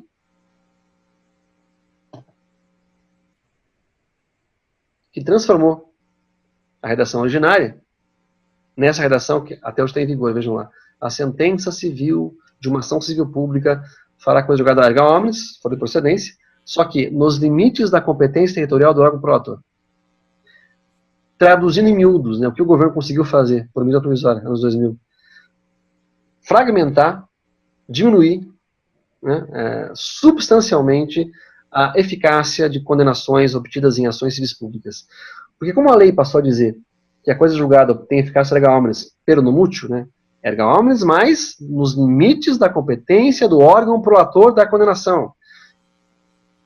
Isso, evidentemente, quis conter o extravasamento da eficácia para níveis regionais ou mesmo nacionais. Eu vou dar um exemplo só, no Paraná também, nos anos 2000, já vigendo a alteração do artigo 16, nós do MPF aqui no Paraná propusemos uma ação civil pública contra a União Federal para que toda vez que um estrangeiro fosse autuado por infração do Código Nacional de Trânsito, CNT, houvesse uma forma de execução sumária, enfim, da sanção, para evitar que os estrangeiros fossem autuados, mas ao voltar para os países de origem, não pagassem absolutamente nada, né? Isso era muito comum acontecer na Argentina, no Uruguai, no Paraguai e tal, no verão, para Camboriú, para Florianópolis, enfim, usavam e abusavam do trânsito, né? Infringiam o Código de Trânsito, eram multados, muitas vezes autuados, mas rasgavam a multa, voltavam para os países de origem e não pagavam nada, né? Então, para impedir isso, e sobretudo para forçar o cumprimento das leis de trânsito no Brasil por estrangeiros, é que se bolou uma ACP, na qual se pediu liminarmente que o judiciário condenasse, impusesse à União Federal, à polícia, a rodoviária federal, basicamente, que toda vez que autuasse um estrangeiro por infração de trânsito, desse claro, resguardada a defesa sumária, evidentemente, mas desse um jeito, um procedimento administrativo, né, de execução sumária. A juíza federal aqui em Curitiba foi bastante sensível a esse fundamento, deferiu tutela de urgência, deferiu a liminar e, de fato, obrigou a União Federal a assim fazer, quando autuasse, né, um estrangeiro já executar, né, a sanção, só que cumpriu o artigo 16 alterado pela MP lá de 2001, restringiu a eficácia da liminar só para Curitiba. Entenderam? Ou seja, não era para isso que nós propusemos a ação civil pública. A nossa ACP aqui no Paraná era para ter eficácia não só regional, nacional mesmo, né? O Código de Trânsito é uma lei federal e se vislumbrava a necessidade de uma aplicação nacional da lei. E, portanto, que a tutela fosse uma tutela de eficácia nacional, não só regional, não só local, né? Mas a juíza, aplicando friamente a letra da lei, do artigo 16, ela resguardou, restringiu a eficácia só para Curitiba. Na época, nós ingressamos com o agravo de instrumento, um recurso cabível, né, para o Tribunal Regional Federal da 4ª Região, em Porto Alegre, dizendo que não era para fazer isso, que a eficácia tinha que ser meta individual, tinha que ser nacional, né, mas o tribunal não foi sensível e manteve a restrição da eficácia da liminar apenas para Curitiba. Enfim, isso parece que é um bom exemplo para que vocês possam compreender o tamanho do dano que essa alteração da MP de 97, 2001, hoje em lei, aliás, ela não chegou a ser hoje em lei, ela está congelada no parlamento, e assim vai ficar para sempre congelada, enfim, como MP, mas com força de lei, né? Então fez um estrago geral no sistema que acabou inviabilizando praticamente a eficácia nacional, regional de ações coletivas. A mesma coisa, eu cito aqui no artigo 2º-A dessa lei 9494/97, também alteração de medida provisória, que também, em relação às ações civis, obrigou-as, né, a previamente conquistar a autorização associativa para que a ação fosse proposta e juntar também na petição inicial o rol de substituídos, coisa que não havia até então necessidade de se fazer e passou a ser necessária em função da alteração da medida provisória. Ou seja, por que o governo fez isso? Por que medida provisória mudando o sistema de ação coletiva? A resposta é óbvia. Porque a ação coletiva não agrada a quem? Aos réus de sempre. Quem são os réus de sempre? Os top 10, né? Todos os anos o CNJ publica a lista dos réus mais frequentes no judiciário. A gente sabe. O poder público está no top 10, né? Ou seja, União Federal, INSS, a Caixa Econômica Federal, municípios, autarquias, são os grandes réus por questões variadas. Não dá tempo agora para discutir isso, enfim, não é o caso, mas todo mundo sabe que o poder público é o grande réu. Depois, operadoras de telefonia, internet, concessionários de serviço público, enfim, a gente sabe quem são os réus, bancos, né? E é gente que tem muito poder, né? Banco manda no país, poder público é o poder público. Enfim, então nos anos 90 e 2000, o fato é que o poder público e os bancos e os grandes conglomerados finalmente descobriram, né, o que deixaram passar no parlamento. Então, para ser mais claro, 85, Lei da Ação Civil Pública. 90, Código do Consumidor. 92, Lei de Improbidade Administrativa. Uau! Foram 7 anos de ouro, eu diria, para o sistema brasileiro de tutela coletiva, porque o parlamento passou, aprovou 3 grandes leis fundamentais. ação civil pública, CDC e lei de improbidade administrativa. Daí para diante, o que aconteceu? Houve um despertar dos réus de sempre em relação ao que deixaram passar. Eu tenho certeza, eu tenho convicção de que se fosse hoje, né, nós não tivéssemos um CDC ainda no Brasil, nós não tivéssemos uma lei da ação civil pública ainda, jamais passaria no parlamento brasileiro leis similares a essas que criassem ou objetivassem a criação desse sistema de ações coletivas. Porque a quem interessa e a quem não interessa a ação coletiva.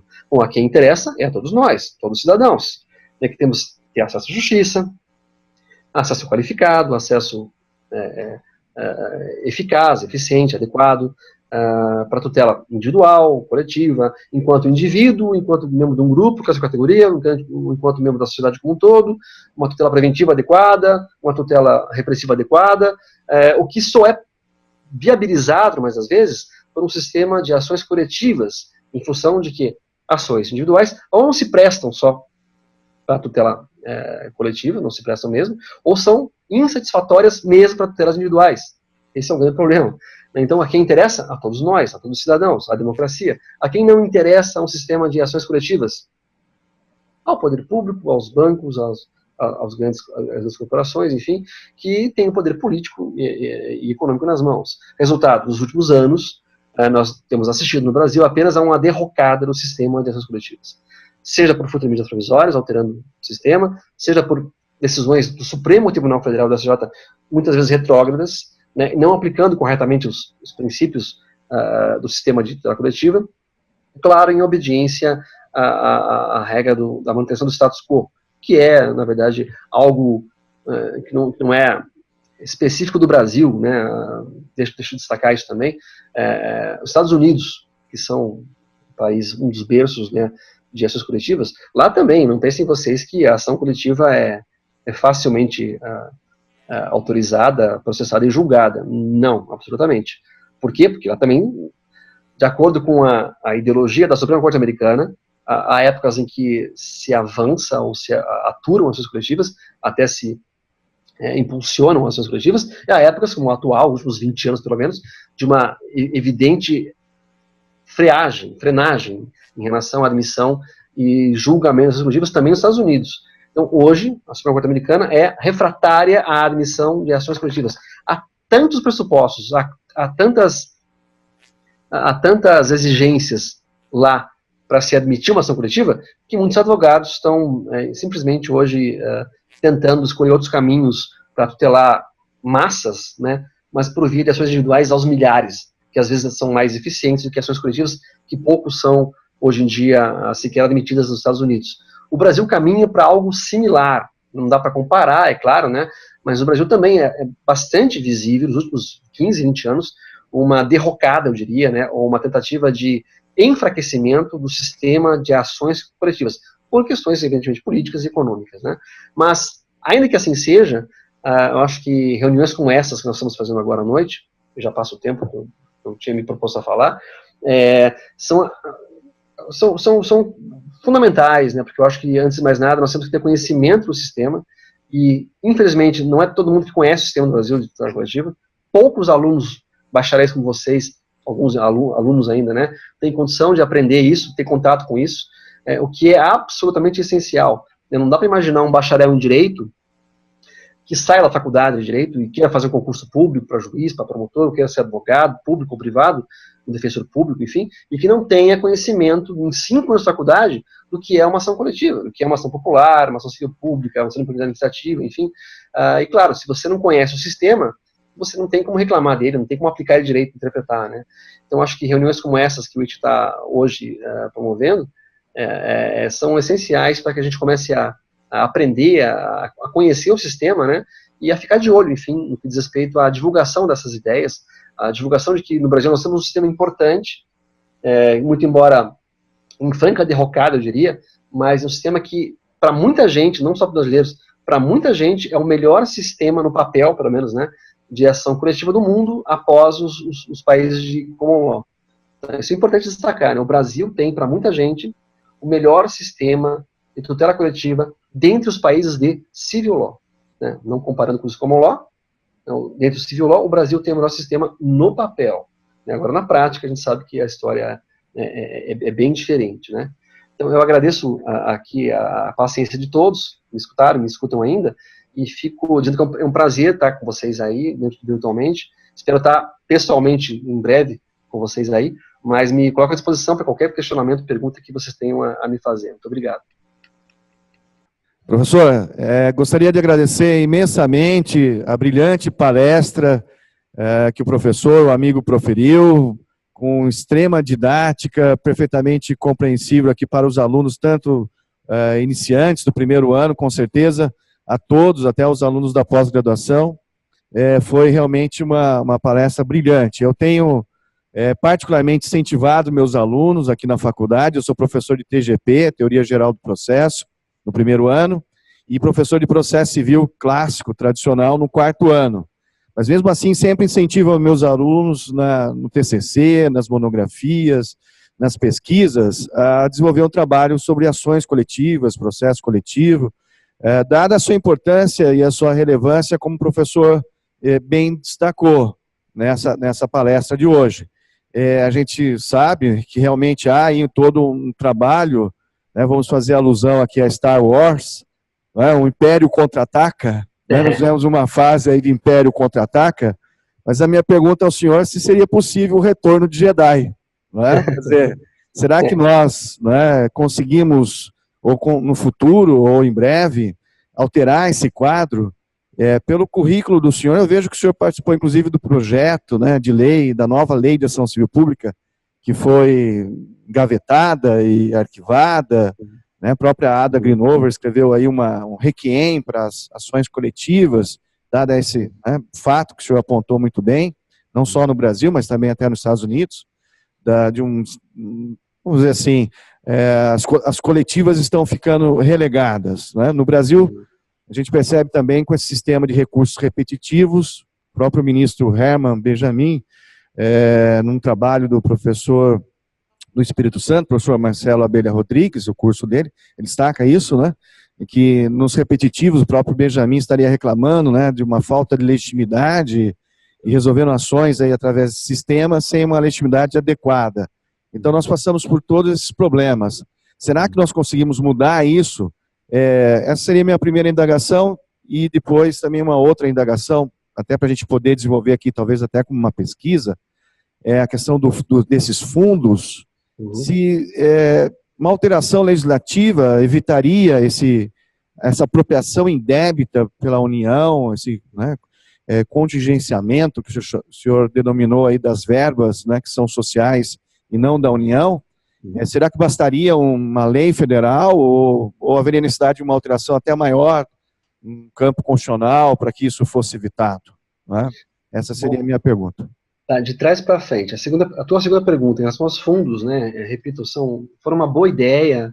Eu acho que para escrever, para fazer congresso, muito legal o tema fundos sociais, fundos difusos, a ideia é excelente, só que na prática isso foi avacalhado, desculpe, foi completamente avacalhado pelo governo federal. Né? Eu tenho um outro exemplo, rapidamente, para passar para vocês, que aconteceu em 2016 ainda, 16, 17, com o FUNPEN, Fundo Penitenciário, que é um outro fundo social, não é público, é fundo social, para onde se destina grande parte das verbas das multas penais. Né? Então, quando alguém é condenado penalmente, além da pena de direito e tal, a pena de reclusão, tem a pena pecuniária, né? Então, há a lei de execução estabelece que o montante arrecadado vai para o fundo penitenciário, para ser utilizado em fins, claro, penitenciários, né? Ou seja, construir presídio, reformar presídio e tal. O que acontece no Brasil? Repito, o Brasil não é para amador, não é para amador.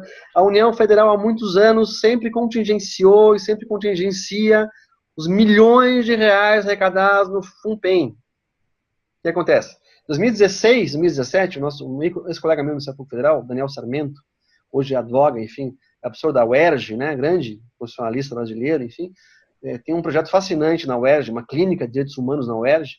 Ele ajuizou uma ADPF, o Supremo Tribunal Federal, ou seja, arguição, descumprimento do preceito fundamental, questionando junto ao Supremo Tribunal Federal a ilegalidade de a União Federal contingenciar a verba do FUNPEN. Vamos lembrar que o Brasil já há um bom tempo, né, desde sempre, aliás, mas nos últimos anos mais ainda, todo mundo vê a mídia, a situação precaríssima dos presídios, né, carceragens e penitenciárias, enfim, situação absurda. Então, dinheiro há, ou haveria, para construir presídio, para reformar presídio, minimamente para torná-los habitáveis, né? Mas o dinheiro é contingenciado, ou seja, a União não quer gastar dinheiro com presídio, né? O que acontece? Então, o Daniel Sarmento, pela clínica da UERJ, ingressou com uma DPF no Supremo Tribunal Federal, pedindo uma liminar pela qual o Supremo obrigasse a União Federal a imediatamente descontingenciar, acho que era 1 bilhão, se não me engano, era 1,5 bilhão de reais, 2016, 2017, para ser usado para a reforma de presídio, né? Essa ação caiu com o ministro Marco Aurélio Mello, relator, que deferiu a liminar, concordou com a tese da inicial, dizendo que a União não podia contingenciar, o dinheiro não era dela, era do fundo, que tinha objetivos e finalidades legalmente estabelecidas, enfim, liminar que obrigava o Poder Público Federal a descontingenciar 1,5 bilhões de reais, imediatamente. Vocês pensam que o governo fez o quê? Cumpriu a decisão judicial? O Brasil não é amador, né?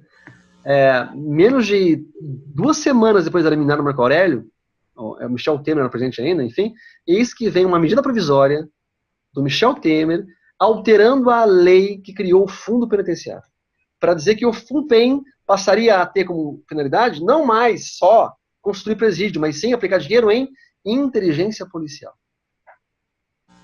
Para desviar o dinheiro eventualmente arrecadado, não para presídio, mas para a polícia. Não que a finalidade seja ruim, não estou dizendo isso, mas, ou seja, foi óbvia a tentativa de desvirtuamento da decisão judicial do Supremo Tribunal Federal por medida provisória. Então, me parece que eu fiz questão de chamar a atenção para esse fato específico, porque o Brasil é complicado, né? Politicamente, a gente tem aí uma tentativa de afirmação da jurisdição, do Poder Judiciário, né? Num período de crises institucionais do Legislativo, do Executivo e também do Judiciário agora, né? Então, para tentar te responder, será que nós conseguimos voltar atrás? Será que nós conseguimos no Brasil ainda alguma forma de viabilizar uma aplicação efetiva de um sistema adequado e eficaz de tutela meta-individual, de ações coletivas, de ações constitucionais, enfim? Tomara que sim, eu não quero ser cético e pessimista ao extremo, mas não posso deixar de sê-lo, porque depois de 22 anos de Ministério Público Federal, eu tenho muito a falar do que eu tentei fazer e pouco a falar do que eu consegui fazer, né? Em relação à propor ação judicial, né? Ação civil pública, ação. Tanto é que, atualmente, minha maior preocupação, até acadêmica mesmo, claro, sempre vai ser processo com você, né? Processo individual, processo coletivo, sistema de processos judiciais, né? Sistema jurisdicional, mas a minha maior preocupação hoje é estudar e divulgar e operacionalizar sistemas de acordos. Acordos extrajudiciais e, se possível, judiciais também.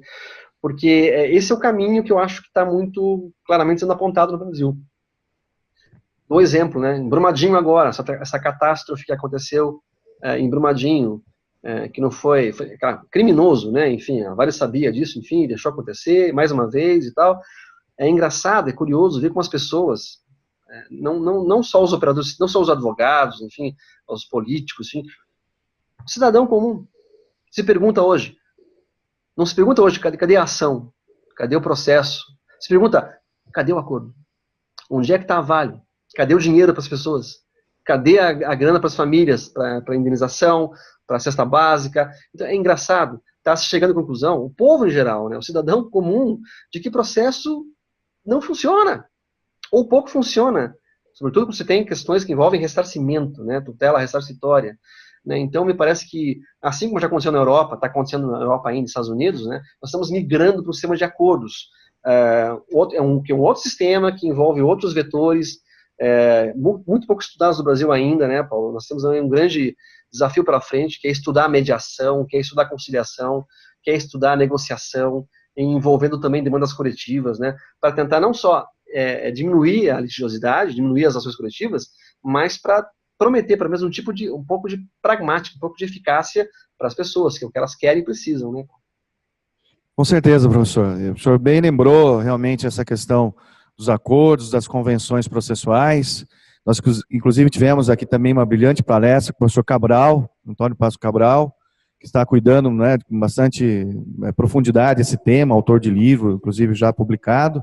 E realmente acho que nós caminhamos para isso, né, para acordos celebrados. Recentemente, acho que foi noticiado também o acordo do Ministério Público aí do Paraná com relação à concessionária das rodovias, né, envolvendo milhões também, né, que foi uma grande vitória do Ministério Público, né, nesse aspecto.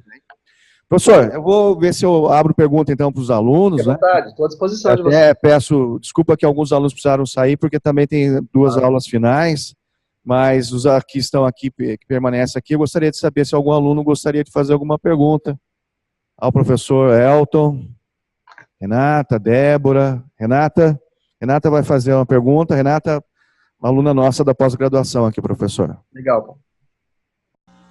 Professor, envolve um pouco o tema da minha dissertação de mestrado, que eu falei sobre a litigiosidade repetitiva das ações individuais em face de grandes litigantes do judiciário.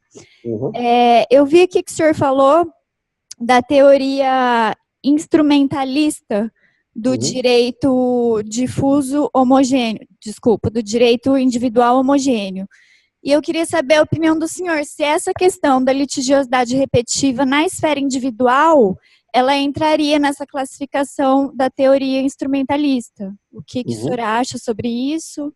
E qual a sua opinião sobre a litigiosidade mesmo, né, para conter essa massificação de processos em face desses grandes litigantes do judiciário? Oi, Renata, a tua pergunta é muito boa e é difícil, na verdade, porque você falou que a tua dissertação de mestrado diz respeito a questões repetitivas, né, ações repetitivas. E tem a ver, claro, vejam, só para tentar esclarecer melhor para todo mundo aí que está, os heróis da resistência que estão até essa hora conosco. Quando a gente fala em ação repetitiva, ou ações repetitivas, nós estamos falando em ações individuais que se repetem aos milhares ou aos milhões, enfim, tendo geralmente como mesmo réu, a mesma parte ré, só muda os autores, né? Isso é uma ação repetitiva, clássica, né? Vamos pegar ações previdenciárias contra o INSS, ações contra a União Federal, ações tributárias contra o Estado, o município, a União Federal. Milhares de pessoas, ou milhões, ingressam no juízo individualmente, repetem as teses, o que gera ações não são idênticas, porque as partes não são as mesmas, os autores mudam, né? Mas os réus são os mesmos, os fundamentos são os mesmos, os pedidos são os mesmos, enfim, são ações que se repetem e que chegam aos tribunais em grau recursal aos milhares, aos milhões às vezes, né? Então o que acontece? É um sistema de ações repetitivas, que, em relação ao qual o CPC brasileiro, o CPC anterior e mesmo esse agora, tenta viabilizar um sistema próprio de resolução. Então, alguns autores, o próprio Cabral, que o Paulo acabou de falar aí, um grande colega do Ministério Público, um grande processualista brasileiro, então, muita gente fala que nós temos um microsistema no Brasil hoje de julgamento de processos repetitivos, nos quais se incluem ações repetitivas também. Basicamente, a tua pergunta, Renata, que diz respeito à corrente instrumentalista ou materialista, o que são direitos individuais homogêneos? Se eles são instrumentais ou se eles são materiais, e aonde se pode chegar em relação a essas doutrinas. No começo, eu até atendendo ao professor, as orientações do Kazuo Watanabe, eu entendia que esses direitos homogêneos, eles eram instrumentais apenas. Eles só tinham um motivo de existir para viabilizar ações coletivas. Mas, com o passar dos anos, eu fui forçado até profissionalmente a mudar a minha ideia, dizendo que hoje em dia, eu entendo hoje em dia, enfim, que direitos homogêneos, eles são materiais e substanciais, não são só processuais, são materiais. Por quê? Porque eu acho, como já um saudoso professor meu aqui em Curitiba, o professor Alcides Alberto Manos da Cunha, falecido já há 3 anos atrás, ele destacava isso: olha, nós não temos como deixar de entender que direitos individuais homogêneos, eles são uma forma especial de se enxergar um fenômeno coletivo. Então, quando há um problema, quando há vamos pegar uma questão ambiental, né, que envolve Brumadinho, que pegou Brumadinho, lesões difusas, lesões coletivas e lesões individuais, né, não dá, ou não é inteligente tratar essas dimensões de maneira apartada. Vamos tratar a dimensão difusa, tratar separadamente a questão coletiva e separar questões individuais. não é inteligente, não é uma boa tática no que diz respeito à eficácia e eficiência, eu tratar distintamente direitos difusos, coletivos e individuais. E é justamente a isso que leva a corrente instrumentalista dos direitos individuais homogêneos, que tenta tratá-los como se fossem apenas instrumentais, ou apenas acidentalmente coletivos, sem vida própria, a não ser dentro do processo coletivo. Né? Então, entendendo o fenômeno individual homogêneo como sendo um terçum genus dos difusos e coletivos, me parece que dá para, fica menos difícil, pelo menos, sustentar que qualquer problema que envolva tutela coletiva deve absorver ao mesmo tempo as dimensões difusa, coletiva e também individual homogênea. Isso é importante, não só para a tutela jurisdicional, para que eu vou pedir nessas ações judiciais, mas também na hora dos acordos, que eu acabei de falar, né? Então, eu não vejo como hoje, depois de tantos desastres ambientais, tantas tragédias, enfim, o MP, uma defensoria pública, uma procuradoria de Estado, se reunir com uma vara do Rio Doce, por exemplo, para negociar a indenização, e não negociar ao mesmo tempo a indenização difusa, uma indenização coletiva para eventuais grupos sociais especialmente lesados, e, ao mesmo tempo, também negociações que envolvam direitos individuais das vítimas ou sucessoras em âmbito individual. Então, me parece que a grande vantagem da tese, ou da corrente substancialista, materialista, Renata, em relação a conceito de homogêneo, é viabilizar um tratamento conjunto das dimensões. Eu acho muito importante essa expressão dimensões, né? Então, quando há um problema ambiental, um problema de consumo, um problema tributário, um trabalhista, enfim, raramente você vai conseguir cindir questão difusa da coletiva da individual homogênea. O mais inteligente, o mais eficaz é tratar isso tudo ao mesmo tempo, conjunturalmente. E é para isso que me parece servir na academia a tese da corrente materialista que envolve direitos individuais homogêneos. Não sei se era isso que você estava querendo mais ou menos tratar, Renata, mas eu estou aberto a qualquer outra dúvida aí. Perfeito, professor. Muito obrigada, viu? E já gostaria também de parabenizar pela palestra aqui para a gente. Foi muito proveitosa. Prazer enorme. Obrigado, Renata. Foi um prazer. Alguém mais que gostaria? Débora, alguém gostaria de fazer? Então, professor, dado o adiantado da hora, eu agradeço novamente ao professor Elton por essa brilhante palestra, exposição, realmente, né, muito didática, combina com perfeição teoria e prática, e foi fantástica. Muito obrigado, professor.